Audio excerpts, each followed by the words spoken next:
Hey guys, अर्तम this side और आज हम सॉल्व करने वाले हैं लीड कोड 75 इंटरव्यू क्वेश्चंस का अगला question, right? So let's understand, ये हमारा होने वाला है 7th question of the list from the topic array strings, right? So this question is basically leet code question 238 which is product of array except itself, right? So as the name suggests, obviously you have to find the product of whole array except the number itself. Let's read and understand the question first. You're given an array of integer nums, which is called nums, and you have to return another array answer such that answer of I, हर एक element answer of I में is equal to the product of the all elements of nums except itself. Let's understand it, but let's first read what are the constants. Constants हमें कहा है कि हमें एक ऐसी algorithm design करनी है जो O of n time complexity में करे, or without using division operation, right? So we can't use the divider operator or division operation, right? We can only use multiplication operation or any other operation you want, right? But we can't use division operation. So let's look at this example. In this example number 1, you're given an array of integer nums and it looks like 1 2 3 4, right? And what you will do, you will find another array of integers. अब उसमें क्या होगा, उसमें होगा हर एक element का product of the array nums except itself. Let's look understand what I mean it. तो अब फर्स्ट मतलब ऑब्वियसली आंसर एरे भी होगी, अगर सेम साइज की होगी तो कॉमन सेंस वाली बात है, राइट? तो अब फर्स्ट इंडेक्स पे क्या आएगा, तो आपको सबसे पहले फर्स्ट इंडेक्स पे नम्स एरे में देखना है, नम्स एरे में 1 था, तो आपको क्या करना है, 1 को हाइड करना है और बाकी सारे जितने भी लोग हैं उन सबका प्रोडक्ट करना है, राइट? तो 2 इंटू 3 6 6 4 24, सो फर्स्ट इंडेक्स पे आ जाएगा आंसर में 24, राइट? राइट, अब सेकंड इंडेक्स पे क्या आएगा, राइट? सेकंड इंडेक्स पे क्या आएगा, सेकंड इंडेक्स वाले को हाइड करना है, सेकंड इंडेक्स वाले को इंक्लूड नहीं करना, बाकी सब बचे हुए का प्रोडक्ट करना है, which is 1 into 3 3 into 4 12, right? 12 आ गया। अब ऐसे ही अगले इंडेक्स पे करना है, तो आपको 3 को हाइड कर देना है, बचे हुए का प्रोडक्ट करना है, विच मीन्स 1 इंटू 2 2 2 2 ज़ा 2 4 से 8, राइट? तो यहाँ पर 8 आ जाएगा। अब आपको क्या करना है, 4 को भी फिर से हाइड करना है और बाकी बच्चों का प्रोडक्ट लेना है, 1 इंटू 2 2 2 3 ज़ा 6, राइट? तो आंसर यदि कुछ आपकी ऐसे बन जाएगी, राइट? दिस इज आंसर है। सेम फॉर दिस, आपको क्या करना है, इसको हाइड करना है, बाकी सब प्रोडक्ट लेना है, विच वुड कम 0, बिकॉज इसमें 0 आ गया ना, इसमें 0 आ गया, विच वुड कम 0, राइट? तो यहाँ पर 0 आ गया फर्स्ट इंडेक्स पे, राइट? तो अब आप क्या करेंगे, अगले उसमें क्या करेंगे, अब इसको हाइड करेंगे, बाकी सबका प्रोडक्ट लेंगे, उसमें भी 0 आ जाएगा क्योंकि ये इंक्लूड हो जाएगा, राइट? फिर आप इसको हाइड करेंगे 0 को, बाकी सबका प्रोडक्ट लेंगे, तो क्या आएगा, -1 इंटू 1 कितना आ जाएगा, -1 इंटू -3 3 आ जाएगा पॉजिटिव का, इंटू 3 9, तो यहाँ पर 9 आ जाएगा, राइट? अगले इंडेक्स पे क्या होगा, आप इसको हाइड करेंगे, -3 को हाइड करेंगे तो क्या आएगा, -3 को हाइड करेंगे तो इन सब का प्रोडक्ट लेंगे तो 0 आएगा, एंड सेम फॉर अगर इस 3 को हाइड करेंगे तब भी आपका प्रोडक्ट 0 आएगा, क्योंकि ये 0 इंक्लूड हो जाएगा इसमें, राइट? तो अब इसका थोड़ा इंट्यूशन समझते हैं। आई होप दैट आपको क्वेश्चन समझ में आ गया होगा, तो इसका इंट्यूशन फटाफट समझ लेते हैं कि भाई इसको अप्लाई कैसे करेंगे। Obviously we know that we had to find product of the all the element except itself, right? Basic approach तो वही होगी ना। बेसिक अप्रोच क्या होगी, आप एन स्क्वायर में करेंगे इसे, ऑब्वियसली हर एक एलिमेंट को छुपाएंगे और बाकी सबका प्रोडक्ट लेते रहेंगे, राइट? बाकी सबका प्रोडक्ट लेते रहेंगे, राइट? फॉर एग्जाम्पल आपने एक पॉइंटर यहाँ रखा, एक पॉइंटर दूसरा पॉइंटर भी यहाँ रखा, आपने कहा जब आई इज टू जे है तब प्रोडक्ट कैलकुलेट मत करो, बट जब I is to not is to J है, I not is to J है, तभी आप प्रोडक्ट कैलकुलेट करो, राइट? तो हमें हर एलिमेंट का प्रोडक्ट मिल जाएगा, राइट? बट वो अप्रोच होगी 2 पॉइंटर बेस्ड, मतलब 2 लूप लगेंगे उसमें, तो उसमें एन स्क्वायर आएगी टाइम कॉम्प्लेक्सिटी, बट हमें करना किसमें, ओ एफ एन में। तो हम ओ एफ एन में कुछ जुगाड़ू लॉजिक कर सकते हैं क्या? ऑब्वियसली कर सकते हैं, इफ देयर इज आंसर, तभी तो मैं बता रहा हूँ, राइट? सो अब कैसे करेंगे सोचते हैं। तो हम एक बेसिक सा इंट्यूशन बना सकते हैं कि हम कुछ तो जुगाड़ करें, कुछ तो जुगाड़ कर सकते हैं। तो हमें पता है कि हम एक एक आइट्रेशन कर सकते हैं, राइट? एन स्क्वायर में तो हम दोनों साइड का प्रोडक्ट निकालेंगे। फॉर एग्जाम्पल एन स्क्वायर में मेरा मतलब है कि मैं यहाँ पर था, राइट? तो मैं इसका प्रोडक्ट निकाल सकता हूँ एन स्क्वायर में, राइट? एक साथ। पर अगर मैं करना चाहूँ कि एन स्क्वायर ना लगा के अब उसको एन स्क्वायर को किसी तरह से रिड्यूस करना चाहूँ टाइम कॉम्प्लेक्सिटी को, और मैं कहीं ना कहीं ऐसा कर लूँ कि भाई एन स्क्वायर ना करके मैं 2n कर लेता हूँ, यानी दो फॉर लूप लगा लेता हूँ जो एन टाइम के लिए चलेंगे, राइट? 2 फॉर लूप लगा लेता हूँ, तो मेरी overall time complexity worst case में बिग ऑफ एन आ जाएगी, तो वो मेरे काम चल जाएगा उससे मेरा, राइट? अब ऐसा कुछ इंट्यूशन बिल्ड करना है, ऐसा कुछ सॉल्यूशन बिल्ड करना है जो ओ ऑफ एन के 2 लूप ले ले भले, बट काम कर दे उसमें। तो हम कुछ जुगाड़ कर सकते हैं, कुछ तो हमें समझ में आ रहा है। अगर हम क्या करें, अगर हम एक साथ लेफ्ट का भी, अब हर एक एलिमेंट का एक लेफ्ट होगा, राइट हो गए, मतलब लेफ्ट में कुछ एलिमेंट्स होंगे, राइट में कुछ एलिमेंट्स होंगे, राइट? तो अब मैं क्या करूँ, हर एक एलिमेंट के लिए पहले लेफ्ट वाले एलिमेंट्स का प्रोडक्ट निकाल लूँ, कि उससे पहले जितने लेफ्ट के हैं उन सब का प्रोडक्ट निकालता रहूँ, राइट? और फिर अगले लूप में ये हो जाएगा ऑफ एन का लूप एक, फिर अगले एक और लूप में बाकी राइट का प्रोडक्ट निकालता रहूँ, हर एक एलिमेंट के राइट में कौन से एलिमेंट है उन सबका प्रोडक्ट, राइट? तो एक और राइट प्रोडक्ट क्या आ जाएगी। अब मेरे पास एलिमेंट के लेफ्ट में मान लीजिए अब इसका मतलब समझिए, एलिमेंट के लेफ्ट प्रोडक्ट्स और राइट प्रोडक्ट की दो एरे आ जाएंगी, राइट, दो एरे आ जाएंगे। मान लीजिए लेफ्ट प्रोडक्ट था हमारा और ये हमारा था right product, right. For example मैं करके दिखा देता हूँ आपको। अभी 1 के लेफ्ट में कुछ नहीं है तो हम प्रोडक्ट ले लेंगे 1, 2 के लेफ्ट में 1 है, 1 इंटू 1 एज इट इज आ जाएगा। 3 के लेफ्ट में क्या है, 2 और 1 दो है, तो 2 इंटू 1 कितना आ जाएगा 2। फिर 4 के लेफ्ट में क्या है, 3 2 1, राइट, 3 2 1। अब उस खुद को तो इंक्लूड नहीं करना है ना, इसलिए लेफ्ट देख रहा हूँ खाली मैं। तो 3 2 1, 3 2 6, राइट, 6 आ जाएगी। तो ये लेफ्ट प्रोडक्ट्स हो गए, हर एक एलिमेंट के लेफ्ट में जितने एलिमेंट है उन सबका प्रोडक्ट, राइट, उन सबका प्रोडक्ट। ऐसे ही सिमिलरली राइट एलिमेंट्स, राइट में कौन सा एलिमेंट है, 24, I am sorry this comes ना। तो 1 के राइट में कौन कौन से एलिमेंट है, 2 3 4, राइट। तो 2 3 6 4 24, राइट, 24 आ गया यहाँ। उसके बाद अब आगे, अब 2 से आगे चलते हैं, राइट। अब 2 के राइट में कौन से हैं, 4 और 3, तो उनका प्रोडक्ट हो जाएगा 12। अब 3 के राइट में कौन सा है, 4 है सिर्फ, तो 4 एज इट इज आ जाएगा। 4 के राइट में कुछ नहीं है तो हम कह देंगे 1 एज इट इज, 1 ले लेंगे। जहाँ पर यहाँ पर लेफ्ट में कुछ नहीं था 1 के, तो हमने 1 ले लिया प्रोडक्ट, लेफ्ट प्रोडक्ट्स। और 4 के राइट में कुछ नहीं है तो हमने 1 ले लिया वहाँ पर भी, ठीक है। अब समझिए हमें लेफ्ट प्रोडक्ट मिल गया, राइट प्रोडक्ट्स मिल गए, ठीक है। अब हम क्या करें, अब इसका मतलब समझिए, हमें एलिमेंट के लेफ्ट में कितना है, लेफ्ट में कितने एलिमेंट है उन सबका प्रोडक्ट, और राइट में कितने एलिमेंट्स हैं उन सबका प्रोडक्ट मिल रहा है। तो अगर मैं लेफ्ट में प्रोडक्ट और राइट में प्रोडक्ट को मल्टीप्लाई कर देता हूं तो कहीं ना कहीं मुझे आंसर मिल जाएगा कि भाई उस एलिमेंट को छोड़ के उसके लेफ्ट के सभी और उसके राइट के सभी का प्रोडक्ट मिल गया मेरे को, अगर मैं लेफ्ट और राइट को मल्टीप्लाई कर देता हूँ, राइट। तो फटाफट से कलर चेंज कर देता हूँ पहले, तो कन्फ्यूजन हो जाएगा मेरे को। Just a second. हाँ तो राइट, दिस लुक्स डम बट स्टिल वर्क्स। तो लेफ्ट और राइट का मल्टीप्लिकेशन कर देता हूँ तो क्या आ जाएगा यहाँ पर 24। अब अगले इंडेक्स पे 2 था, 2 के लेफ्ट में प्रोडक्ट था 1, 2 के राइट के एलिमेंट्स का प्रोडक्ट था कितना 12। तो इन दोनों का मल्टीप्लाई अगर मैं कर दूँ तो मेरे को 2 के अलावा बाकी सब एलिमेंट्स का प्रोडक्ट मिल जाएगा, तो 12 मिल गया वो। ऐसे ही 3 के लेफ्ट में प्रोडक्ट था 2, 3 के राइट में प्रोडक्ट था कितना 4। इन दोनों को मल्टीप्लाई कर दिया, 3 के लेफ्ट में जितना प्रोडक्ट है और 3 के राइट में जितना प्रोडक्ट है एक्सेप्ट 3, उन सबको मल्टीप्लाई कर दूं तो मेरे को आंसर मिल जाएगा कि 3 को छोड़ के बाकी सब एलिमेंट्स का प्रोडक्ट मिल जाएगा मेरे को, चाहे वो लेफ्ट में चाहे वो राइट में, सही। तो मुझे मिल जाएगा 8, आंसर यहाँ पर 8। Don't mind the writing guys. अब 4 के लेफ्ट में कितना प्रोडक्ट था 6, 4 के राइट में कुछ था नहीं, प्रोडक्ट कितना है 1, तो इन दोनों को मल्टीप्लाई कर दूं तो 4 के अलावा लेफ्ट और राइट जितने भी उसके एलिमेंट है सबका प्रोडक्ट मिल जाएगा मुझे, कितना मिल जाएगा 6। So that would be our answer. Right? 24, 12, 8, 6. Right? That would be our answer. So this is our intuition, right? तो हम बेसिकली अब कैलकुलेट कैसे करेंगे, हमारा काम है, हमारा काम रिड्यूस हो गया, n² से हम ले आए n में, राइट, O ऑफ n में। अब हमारा काम रिड्यूस कहाँ हो गया, अब हमें सोचना है कि हमें लेफ्ट प्रोडक्ट की और राइट प्रोडक्ट की एरे बनानी, विच इज़ वेरी इजी। हम क्या करेंगे, सबसे पहले एक लेफ्ट और राइट की इनिशियलाइज कर लेंगे एरे, राइट, इनिशियलाइज कर लेंगे एरे 1 1 से, राइट। यहाँ पर मैंने 2 एरे बना ली, लेफ्ट और राइट की इनिशियलाइज, पर सबसे पहले लेफ्ट प्रोडक्ट कैलकुलेट कर लेते हैं। तो मैंने क्या करा, एक वेरिएबल ले लिया left product, right. Left product क्या करेगा, मेरे को बताएगा कि भाई उससे पहले तक एलिमेंट जितने हैं, मान लीजिए मैं 3 पे हूँ तो लेफ्ट प्रोडक्ट मुझे बताएगा उससे पहले जितने एलिमेंट हैं उन सबका प्रोडक्ट क्या है, राइट। तो अभी 3 पे अगर मैं हूँ तो लेफ्ट प्रोडक्ट कितना आना चाहिए, उसके लेफ्ट में जितने एलिमेंट है 2, तो 2 आना चाहिए, राइट, ऐसा होना चाहिए। अब अंडरस्टैंड करते हैं इसे। सो मैंने सबसे पहले क्या किया, मैंने कहा मैं यहाँ पर हूँ, अगर मैं यहाँ पर हूँ तो मुझे कुछ करना ही नहीं है, एज इट इज चलना है। 1 लेफ्ट प्रोडक्ट, क्योंकि लेफ्ट 1 के लेफ्ट में तो कुछ है ही नहीं, तो एज इट इज हमने लेफ्ट प्रोडक्ट में क्या कह दिया 1 डाल दो।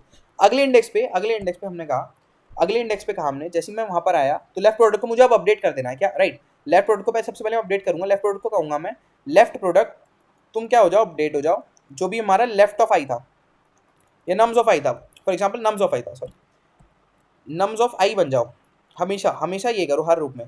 तो अभी लेफ्ट प्रोडक्ट 1 था और इनटू नम्स ऑफ 5 मैंने कर दिया, तो लेफ्ट प्रोडक्ट कितना बन जाएगा, let me change the colour for better understanding, better understanding obviously, right. So अब लेफ्ट प्रोडक्ट 1 था इनिशियली, तो अब हो जाएगा कितना 1 इंटू नम्स ऑफ 5 कितना था 1, तो 1 इंटू 1 हो जाएगा, राइट। अगले उसमें जब मैं जाऊँगा तो मैं देखूंगा लेफ्ट प्रोडक्ट तेरी वैल्यू कितनी है, वो कहेगा मेरी वैल्यू तो 1 है, विच मीन्स कि अब 2 के लेफ्ट में जितने भी एलिमेंट हैं उन सबका प्रोडक्ट कितना है 1, जो कि लेफ्ट प्रोडक्ट बता रहा है, ऑब्वियसली लेफ्ट प्रोडक्ट बता रहा है। तो मैं कहूँगा भाई क्या कर, तू लेफ्ट ऑफ आई में अपडेट कर दे, लेफ्ट ऑफ आई में क्या कर दे, अपडेट कर दे। तो क्या अगर लेफ्ट प्रोडक्ट को मल्टीप्लाई कर दे लेफ्ट ऑफ आई से, ऑब्वियसली। तो अभी लेफ्ट ऑफ आई तो 1 है ना, आप चाहिए as it is left product भी डाल सकते हैं उधर और लेफ्ट ऑफ आई भी कर सकते हैं, बट पहले आपको, अगर आप लेफ्ट प्रोडक्ट ऐसे डालते हैं तो आपको कैलकुलेट करना रहेगा पहले। तो मैंने क्या करा, तो भाई अभी तक as it is left product से काम चलाते चलिए। तो मैंने कहा भाई तू लेफ्ट ऑफ आई में लेफ्ट प्रोडक्ट डाल दे और फिर कैलकुलेट कर लेफ्ट प्रोडक्ट को, राइट। तो ये बाद में कैलकुलेट होगा, इसके पहले ये कैलकुलेट होगा, राइट। ये 1 नंबर पे कैलकुलेट, 2 नंबर पे कैलकुलेट, ठीक है। तो इसको मैं जस्ट अ सेकेंड, तो मैं एक बार साफ से लिख लेता हूँ उसे। राइट, तो मैंने लिख लिया है। अब मैं आपको आराम से समझाता हूँ। राइट, शुरू से एक बार और अंडरस्टैंड करते हैं। मैं सबसे पहले वन पे था, नम्स ऑफ आई में। This was the original array which was given to me. Right, मैं सबसे पहले नम्स पे था, तो मैं कलर से लेता हूँ, ग्रीन कर लेता हूँ। राइट, मैं यहाँ पर हूँ। मैंने कहा भाई लेफ्ट प्रोडक्ट जो भी है वहाँ अपडेट कर दे लेफ्ट प्रोडक्ट की एरे में, उस इंडेक्स पे। तो लेफ्ट प्रोडक्ट इनिशियली क्या था, इनिशियली मैं लेफ्ट प्रोडक्ट को करा था 1, तो लेफ्ट प्रोडक्ट हो जाएगा यहाँ पर अपडेट लेफ्ट ऑफ आई 1 हो गया। राइट, अब अगले उस पर मैंने क्या करा, अगले उस पर मैंने करा कि भाई अब तू अगली अगली वाली इंडेक्स के लिए लेफ्ट प्रोडक्ट कैलकुलेट कर ले, which would be left product into nums of I. उस इंडेक्स पे रह के मैं अगले इंडेक्स के लिए, अभी मैं यहाँ पर हूँ, मैंने अगले इंडेक्स टू के अगले एलिमेंट टू के लिए मैंने प्रोडक्ट कैलकुलेट कर लिया कि वहां तक टू से लेफ्ट का प्रोडक्ट कितना होगा उसी आइट्रेशन उसी आई पे, यानी आई ऑफ जीरो पे मैंने ये दो काम किए। क्या काम किया, एक तो लेफ्ट ऑफ आई अपडेट कर दिया लेफ्ट प्रोडक्ट की एरे में, और अगले एलिमेंट के लिए लेफ्ट प्रोडक्ट कैलकुलेट कर लिया उस एलिमेंट को इंक्लूड करके, पर्टिकुलर एलिमेंट को इंक्लूड करके। राइट, सो ये दो काम किया मैंने, अंडरस्टैंड। तो यहाँ पर लेफ्ट प्रोडक्ट अपडेट हो जाएगा, इतना 1 था इनिशियली, अब 1 इंटू नम्स ऑफ आई हो जाएगा विच would B 1, which would remain 1 only. Right, which would remain 1 only. अब मैं क्या करूंगा, अगले इंडेक्स पे आऊंगा 2। अब मैं कहूंगा जो भी लेफ्ट प्रोडक्ट है, लेफ्ट प्रोडक्ट क्या बता रहा है, 2 से पहले कितना प्रोडक्ट है, 2 से पहले एलिमेंट जो है उन सबका प्रोडक्ट क्या है। अभी 2 से पहले एलिमेंट था 1, तो 1, अब left of I as it is में यहाँ डाल दूंगा 1, तो लेफ्ट ऑफ आई क्या हो जाएगा 1, तो अभी 1 है, करेक्ट, यहाँ भी 1 था, यहाँ भी 1 आ गया। ठीक है, अब मैं क्या करूंगा अब मैं क्या करूंगा, इस उसी इंडेक्स पे रह के उसको अगर मैं लेफ्ट प्रोडक्ट, उस एलिमेंट को लेफ्ट प्रोडक्ट से मल्टीप्लाई कर दूं, यानी 2 के पहले वाले एलिमेंट्स का जितना प्रोडक्ट था उसमें 2 भी मल्टीप्लाई कर दूं, तो इन सब का प्रोडक्ट आ जाएगा कहीं ना कहीं, विच वुड मीन कि मैं निकाल रहा हूँ लेफ्ट प्रोडक्ट किसके लिए, अगले इंडेक्स के लिए। अगले इंडेक्स के लिए मैं निकाल रहा हूँ, क्योंकि भाई 3 से पहले ही तो सारे एलिमेंट है, इन सब का प्रोडक्ट निकाल दे रहा हूँ। उसी उस 2 पे रह के अगले 3 के लिए निकाल रहा हूँ। राइट, कितना भाईचारा है देखिए, उस इंडेक्स पे रह के अगले इंडेक्स के लिए मैं निकाल रहा हूँ। राइट, तो अब क्या हो जाएगा, लेफ्ट प्रोडक्ट मल्टीप्लाई हो जाएगा 2, तो यहाँ पर हो जाएगा लेफ्ट प्रोडक्ट 2 अपडेट हो गया। राइट, अब अगले इंडेक्स पे आ जाऊंगा मैं, let me just clear this. अब अगले इंडेक्स पे आ जाऊंगा विच इज 3। अब मैं कहूंगा भाई लेफ्ट प्रोडक्ट जितना भी है तू अपडेट कर दे लेफ्ट ऑफ आई में। अब लेफ्ट प्रोडक्ट क्या कहेगा, लेफ्ट प्रोडक्ट बता रहा है कि भाई 3 से पहले कितना प्रोडक्ट है पीछे चल रहा है जो लेफ्ट में, वो कितना है अभी 2, तो यहाँ पर मैंने अपडेट कर दिया 2। राइट, अब मैं क्या कह रहा हूँ, अगले इंडेक्स के लिए तो उसी इंडेक्स पे रहते हुए 3 वाले एलिमेंट पे रहते हुए, यानी 2s इंडेक्स पे रहते हुए, तो क्या अगर अगले एलिमेंट के लिए प्रोडक्ट कैलकुलेट कर ले, विच वुड मीन अगर मैं उस इंडेक्स पे हूँ तो मैं उसको लेफ्ट प्रोडक्ट से मल्टीप्लाई कर दूँ, तो कहीं ना कहीं इन सब एलिमेंट का प्रोडक्ट मिल जाएगा, विच वुड मीन कि 4 से पहले वाले एलिमेंट का सबका प्रोडक्ट मिल जाएगा। तो यहीं पर मैंने मल्टीप्लाई कर लिया किसको, 3 से। राइट, विच वुड मीन ये जो लेफ्ट प्रोडक्ट अब आ गया है अपडेट होकर मल्टीप्लाई करके, वो है 4 से पहले सारे एलिमेंट, 4 से पहले सारे एलिमेंट्स का प्रोडक्ट। राइट, तो अब अगले इंडेक्स पे जब मैं आऊंगा, अगले इंडेक्स पे जब मैं आऊंगा, मैं कहूंगा भाई लेफ्ट प्रोडक्ट जितना भी है तू अपडेट कर दे। क्यों, लेफ्ट प्रोडक्ट का मतलब ये है कि भाई उस एलिमेंट, उस पर्टिकुलर एलिमेंट से पहले कितने एलिमेंट्स हैं उन सबका product, excluding that particular element. Right, excluding that particular element, तो मैं कहूंगा लेफ्ट प्रोडक्ट हो जाएगा, अब लेफ्ट ऑफ आई अपडेट हो जाएगा लेफ्ट प्रोडक्ट के बराबर यहाँ पर इस लाइन के थ्रू से जो पहले अपडेट हो रही है, विच वुड मीन अभी लेफ्ट प्रोडक्ट कितना था 6, तो यहाँ पर लेफ्ट ऑफ आई आ जाएगा 6। राइट, ये हमारे लेफ्ट प्रोडक्ट की एरे बन जाएगी। राइट, फिर से अपडेट हो जाएगा, पर अपडेट करने कोई फायदा नहीं, इंटू 4 हो जाएगा, फाइनल वैल्यू 24 हो जाएगी, वो कोई फायदा नहीं। अब सिमिलरली हम राइट प्रोडक्ट कैलकुलेट करेंगे, सिमिलरली सेम वे में हम राइट प्रोडक्ट कैलकुलेट करेंगे। राइट प्रोडक्ट कैलकुलेट करेंगे, तो मैं यहाँ इसको इसको अपडेट कर देता हूँ, just a second. Left of I is goes to, अब राइट प्रोडक्ट हो जाएगा और ये राइट ऑफ आई हो जाएगा, तो मैं इसे मिटा देता हूँ। राइट, तो ये हो जाएगा राइट ऑफ आई से राइट ऑफ आई, और ये हो जाएगा राइट प्रोडक्ट अपडेट हर उसके लिए। अब कॉमन सेंस लगाइए, कॉमन सेंस लगाइए, अगर हमें राइट प्रोडक्ट निकालना है, विच वुड मीन कि उस पर्टिकुलर एलिमेंट के जितने राइट में एलिमेंट है उन सब का प्रोडक्ट। अब ऐसा तो है नहीं कि भाई मैं यहाँ पर आऊँगा फिर इन सब का प्रोडक्ट निकालूंगा, फिर यहाँ पर आऊँगा फिर अगले एलिमेंट का प्रोडक्ट निकालूंगा, फिर यहाँ पर आऊँगा फिर प्रोडक्ट निकालूंगा, ये तो बेवकूफ़ी है। जैसे मैंने लेफ्ट प्रोडक्ट निकालने के लिए मैंने सिंपल लेफ्ट से आइटरेट करा, ऐसे ही मैं राइट प्रोडक्ट निकालने के लिए राइट से आइटरेट कर सकता हूँ, तो मैं यहाँ से आइटरेट करना पसंद करूँगा, which would mean O of N में मेरा जुगाड़ चल जाएगा। राइट, तो मैं क्या यहाँ पर आया, मैंने कहा भाई तेरे राइट में जितना है, अभी राइट प्रोडक्ट इनिशियली मैंने करा 1, भाई राइट में तेरे कुछ है नहीं तो as it is right product कर दिया मैंने, तो राइट ऑफ आई हो जाएगा क्या 1, या मैं राइट प्रोडक्ट की एरे, ठीक है, लेफ्ट प्रोडक्ट हमने निकाल लिया, राइट प्रोडक्ट की निकाल रहे हैं। ठीक है, अब 1 आ गया। अब मैंने क्या कहा भाई, अब तू अगले इंडेक्स के लिए निकाल ले, उस एलिमेंट को इंक्लूड कर ले, अगले इंडेक्स के लिए राइट प्रोडक्ट अपडेट कर ले, यानी मैं अगर right product into nums of I कर देता हूँ, तो मेरा राइट प्रोडक्ट अपडेट हो जाएगा उस अगले एलिमेंट के लिए, विच मीन 1 इंटू 4 कर दिया मैंने, 4 हो गया। अब इस 4 का मतलब समझिए कि मैं अभी हूँ तो 4 पे ही, बट मैं क्या कर रहा हूँ, अगले एलिमेंट, पीछे वाले एलिमेंट 3 के लिए राइट प्रोडक्ट कैलकुलेट कर रहा हूँ पहले से ही, जो अपडेट होगा अगले के लिए। राइट प्रोडक्ट का मतलब क्या हुआ कि 3 के आगे जितने भी एलिमेंट हैं उन सबका प्रोडक्ट, अब 3 के आगे 4 ही है, उसका प्रोडक्ट क्या आएगा, 4 ही आएगा, तो 4 मैंने कैलकुलेट कर लिया उस 4 वाले इंडेक्स पे रहते हुए, तो मैंने उसी आइटरेशन में अपडेट कर दिया। Right, right. तो मैंने कहा ठीक है। अब अगले 3 पे आया, मैंने कहा राइट प्रोडक्ट कितना है तू, राइट प्रोडक्ट ने कहा मैं तो 4 हूँ, विच मीन्स 3 के राइट में जितने भी एलिमेंट सबका प्रोडक्ट 4 है। तो मैंने कहा एज इट इज अपडेट कर दे और अगले पिछले वाले एलिमेंट 2 के लिए निकाल ले प्रोडक्ट।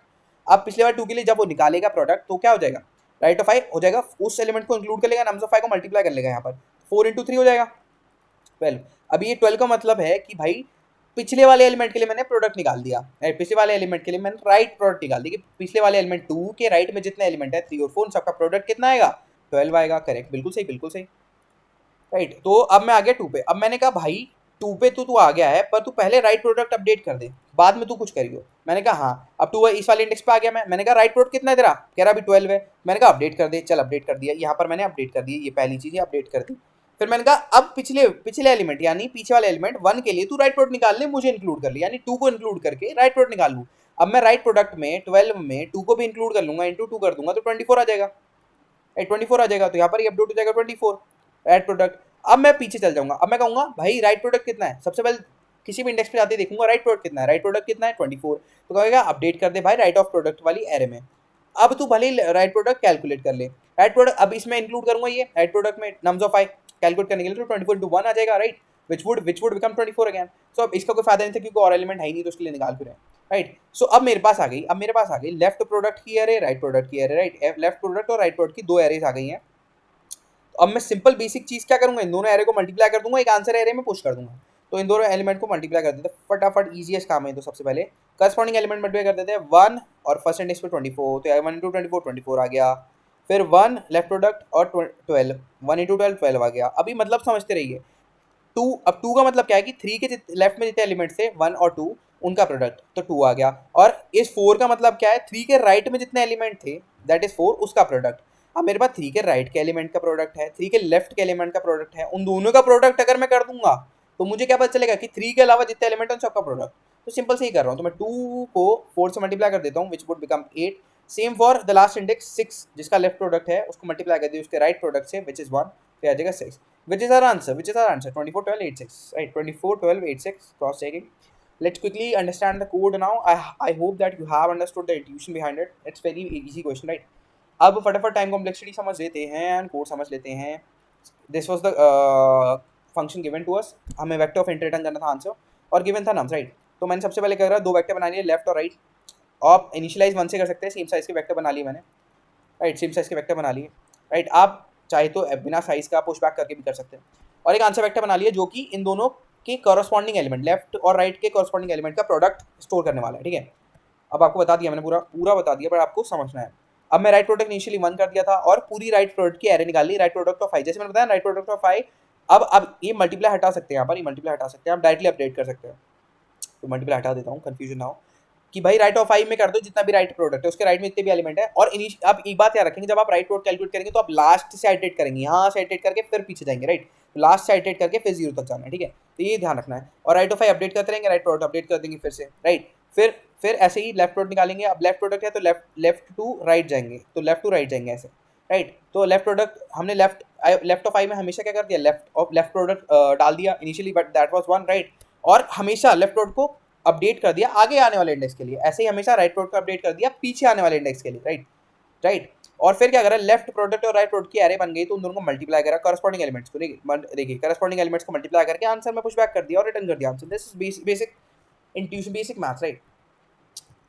लॉजिक आपको समझना है, कोड तो आप कर ही लेंगे, कुछ ऐसा हाईफाई डेटा स्ट्रक्चर थोड़ी यूज हो रहा है इसमें, तो बेसिक क्वेश्चन है रेस्टोरेंट के, लॉजिक बेस्ड क्वेश्चन है, तो मैं इसे हटा ही देता हूँ।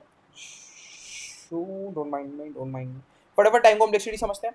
यहाँ पर एक लूप है जो n टाइम्स हर एलिमेंट पे एक बार जा रहा है, n एलिमेंट्स तो n बार जाएगा, विच वुड मीन ये लूप तो लेगा ऑफ n, ठीक है। अब एक और लूप दिख रहा है मेरे को जो कि हर एलिमेंट पे n बार जा रहा है, विच वुड मीन ये भी n लेगा, n बार जाएगा तो ओ ऑफ n लेगा ये भी, राइट। अब ये भी एक और लूप है जो आंसर ऑफ आई कैलकुलेट कर रहा है, तो ओ ऑफ n ये भी लेगा, राइट। और स्पेस अभी तो टाइम देख लेते हैं, तो और कोई लूप में दिखाई नहीं दे रहा और कुछ ऐसा फंक्शन भी नहीं है जो हम यूज़ कर रहे हैं और टाइम कंज्यूम कर रहा है वो। तो ये इन तीनों को मैं सम कर देता हूँ, तो 3n बन जाएगी, विच would mean the time complexity words case में ओवर ऑफ n आ जाएगी, लीनियर आ जाएगी, राइट। स्पेस देख लेते हैं, स्पेस के लिए अलग कलर देख लेते हैं, येलो अच्छा लगेगा, अच्छा लग रहा है, हाँ अच्छा लग रहा है। देखिए यहाँ पर एक्स्ट्रा स्पेस यूज़ करी हमने, ये तो गिवन था, तो एक्स्ट्रा स्पेस क्या यूज़ करी, n में ऑफ n में ये स्पेस यूज़ करी, लेफ्ट के लिए एक, राइट के लिए और एक आंसर के लिए। तो स्पेस भी कितनी आ जाएगी, स्पेस भी आ जाएगी of 3n, which would ultimately means p space v linear ही आ रही है of an RE in worst case, right? So हमने बस return कर दिया answer. So that was all for today, and this was the question number 7 of the series. Lead Code 75 interview questions. I hope we would complete this by the end of this month. I'll try completing it. I'll try increasing frequency, right? And code करते रहिए. कोई भी intuition, कोई भी अगर आपको देखिए इसमें फॉलो अप क्वेश्चन रहते हैं. फॉलो अप क्वेश्चन इसका था कि आप O ऑफ 1 में ऑप्टिमाइज कर सकते हैं स्पेस को. हमने बोला टाइम कॉम्प्लेक्सिटी तो उतनी रहने दीजिए और स्पेस ऑप्टिमाइज करिए, यानी फालतू की एरेज ना यूज करके आप उसी एरे में कुछ मैनिपुलेट करके कैलकुलेट कर सकते हैं क्या. अगर आप कर सकते हैं तो बिल्कुल अच्छी बात है, राइट? बिल्कुल अच्छी बात है. आप कैलकुलेट करिए उसे, राइट? और बिल्कुल ट्राई करिए ऑप्टिमाइज भी, और एन स्क्वायर में भी ट्राई करिए. ऐसे ही इंट्यूशन बिल्ड होता है. That was all for today. All the best. Thank you.